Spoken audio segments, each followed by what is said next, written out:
अस्सलाम वालेकुम नाज़रीन, मैं शिरीन ज़ादा हूँ और इस वक्त देहसान मेडोज़ में मौजूद हूँ। देहसान मेडोज़ इंतहाई खूबसूरत इलाका है, हर तरफ हरियाली है, पूल ही पूल है और ये कालाम से 12 किलोमीटर सतह समंदर से 14,000 फीट की बुलंदी पर वाक़ है और इस किस्म की जीपें यहाँ आ सकती है।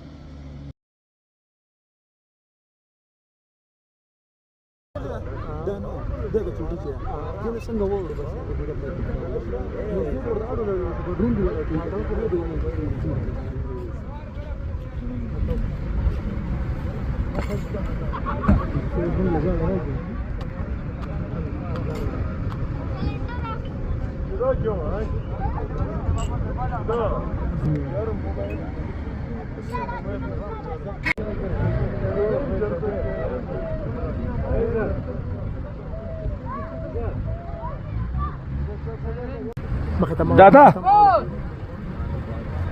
दादा